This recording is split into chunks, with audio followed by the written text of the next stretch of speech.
Hey, what's going on, guys? SB here and welcome back to the channel. I hope everybody's having a good day. It has been a week since the release of Season of the Wish. I've given it a week to seep in, really just like have a full taste test of everything that is has been given to us. Even today I've checked out the new weekly reset story, all the new stuff that is brought in and all that type of stuff. Nothing major, just a little remix of what we've already been given.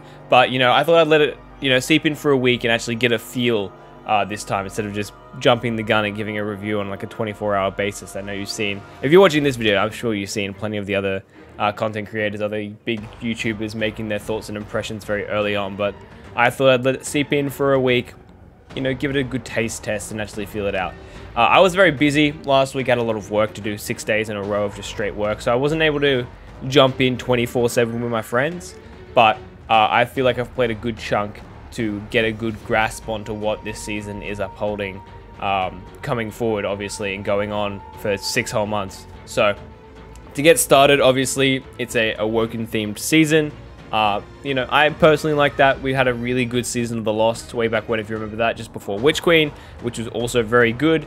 So, 2 times we've had an Awoken themed season, and it's gone on for 6+ months, and at the moment, it's feeling great. Season of the Lost felt great. This is feeling great. So I'm hoping to keep the ball rolling, keep it going. We can keep this energy up going forward.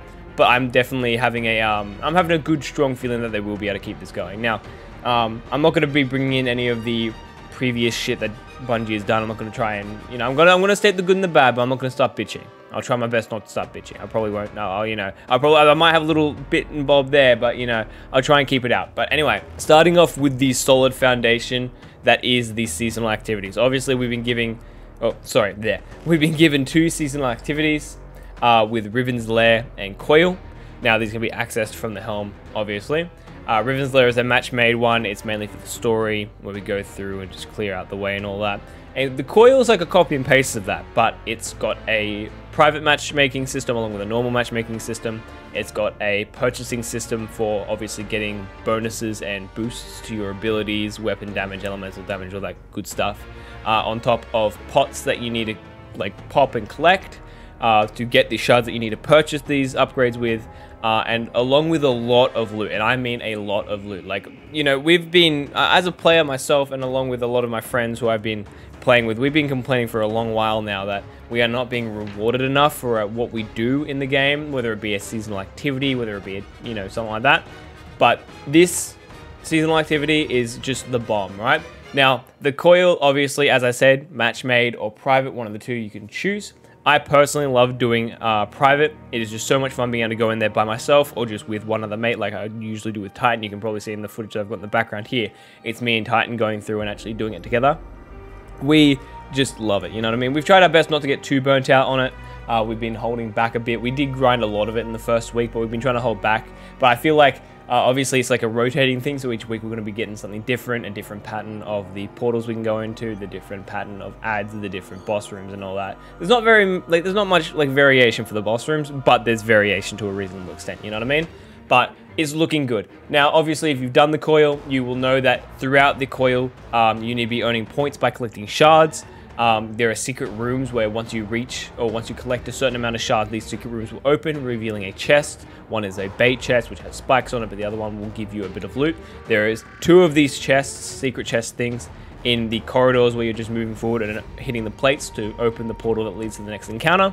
And obviously, it's like a 4-way system where it's like either you run through a section, activating plates, secret chest, whatever, add clear or objective, another one of those running sections for more points.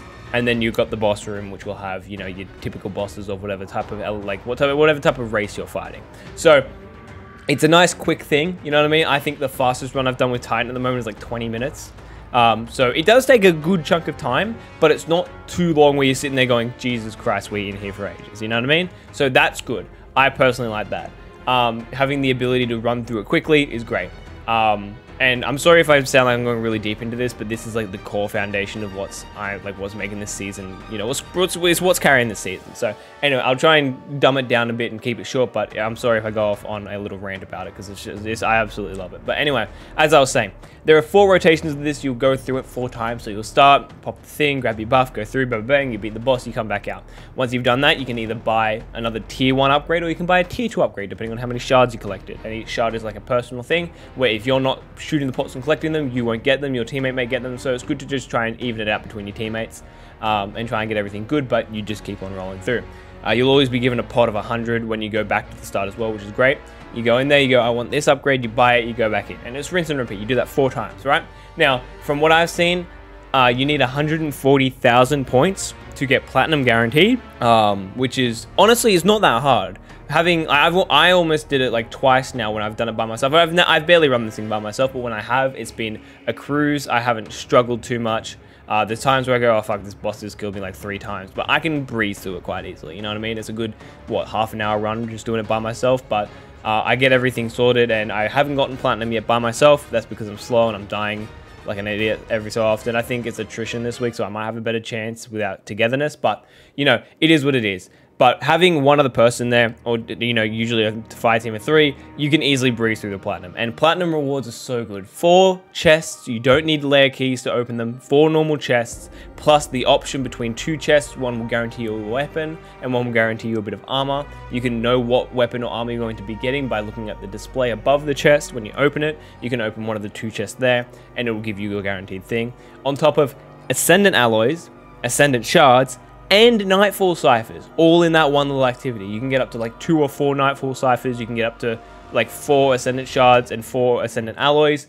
I was running dead broke on Ascendant alloys until this season. Obviously, I'd been buying them with my Legendary shards, since Legendary shards are going to be going away, but this is another great way to access both Ascendant alloys and Ascendant shards if you've got a good fire team, making it a lot more accessible for the basic player who might not have that type of material, or somebody like me who just needs to refarm it back up because I'm going broke. Regardless, it is literally the pinnacle of arena, you know, seasonal activities. I think this is probably the best thing they've given us since something like Menagerie.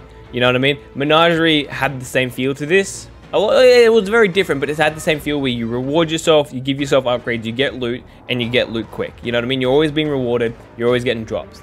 On top of that, I feel like we're getting a lot more seasonal drops, or not seasonal drops, but worldly drops as we play just normal content. I've been doing a bit of Iron Banner this week, and I feel like I'm being rewarded quite a bit. Last week we played Trials, the new Trials drop system. I'm loving getting, you know, just basic weapons and armor pieces that I just play in engrams, which is great because I was feeling like whenever I play Trials, it's either I go floors or I just don't do anything, or I just farm rep, which is boring as shit. The new Dragon Breath RPG that we've been given.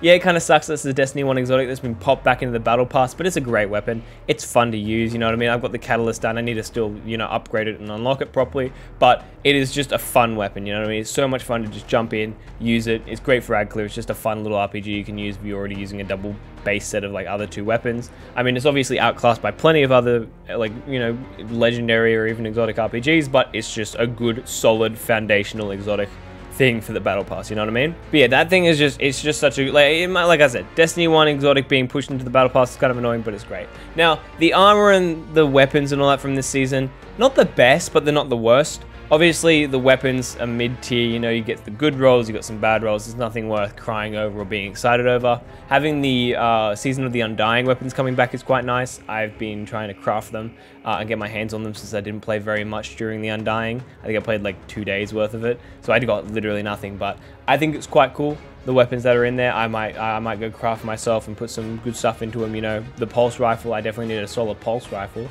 But yeah, the weapons from the season are good. I don't mind them. They're not the best, they're not the worst. I think the new, was it the Super Cluster Slug Shotgun might be good if we get some good perks on it. I think you can get like Reconstruction and Forepull on that thing, so it might be good if we pair that up, but that's, you know, to be determined.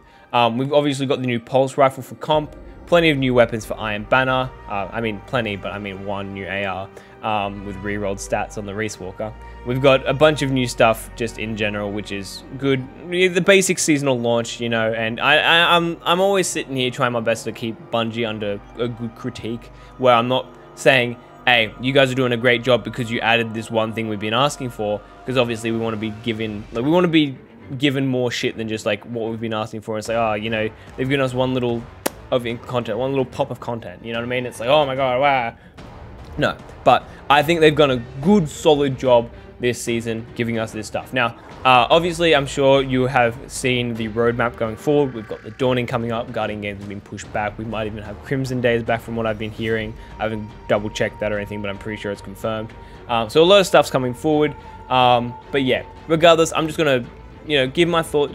Like I said, give my thoughts and opinions on it. This season, good solid 8 out of 10 at the start. Now it might die down a bit. It depends on how quickly shit gets boring. Obviously, with last season, I thought that Ultimate Summoning would be so much fun to farm. It didn't end up happening. That's fine, you know what I mean? But I feel like the coil is definitely going to be something that me and my friends do quite a lot whenever we get bored. You know what I mean? We've got plenty of other stuff to do. The new dungeon that's out. I would make a in-depth review of that, but it's just another dungeon. You know, the dungeon itself is good. It's a good, solid dungeon. It's great. I think it's one of the best ones we've had in a long time. But the weapons and armor from it are quite shit, in my opinion. Nothing worth going for. The exotic is nice. My friend Titan's got it. He's got the catalyst done and everything, and it's fun. But nothing to, you know, bawl your eyes out over if you don't get, you know what I mean? The dungeon itself, though, great dungeon. I like the mechanics. 3 bosses instead of having one little, like, you know, puzzle encounter, which is great. I love the more in-depth fighting of it all. The lore is great. Ahamkara shit, Crow, Petra, everything. Shaxx even. Great stuff. But regardless, I'm not going to go too in touch on that stuff. Anyway, but yeah, this season, it's a good solid 7, 8 out of 10 in my opinion. The coil is definitely going to be the make or break when it comes to getting bored with it quickly or if it's going to stay fresh. The lore around the season is good. I think leveling up and all that type of stuff through Riven stuff. I think I've already reset Riven twice already, so I'm not, you know, I've been grinding out quite a bit. But it's definitely, like, you know, good to see the, you know, new weapons and all that being introduced that could be possibly, you know, golden. There's definitely potential there, but nothing extravagant. So we'll have to wait and see. But yeah, just I thought I'd come in here quickly, give my $2 on it, you know what I mean, 5 cents, as I said beforehand, because it's just like I want this to be a good, long-lasting season, and I think Bungie have taken the right step towards it. I'm having a great time with it, and we'll just have to wait and see what happens. We've got plenty of triumphs to chase, titles to go for, and all that type of stuff. But yeah. So I'm hoping that this can stay solid and it can keep me entertained with Destiny coming over the Christmas break and leading into next year, waiting for our final shape to come out, obviously next June. I hope you guys have also enjoyed this season. Obviously, I want to, you know, I want the community to be happy, you know, not just me, because, you know, the last thing I need is be, you know, everybody having a shit time and I'm sitting there going, oh, it was a good time. No, everybody should be having fun, and I feel like it's definitely happening. But we'll have to wait and see how it progresses. But at the moment, final thoughts. Good solid season, good solid activities, good solid dungeon, 8 out of 10 in my opinion. But regardless, thank you very much for sitting here and listening to me ramble on. I hope you did enjoy. Good luck farming. I hope to catch you guys chilling out and vibing as per usual. And as always, peace out. Love you all. Bye bye.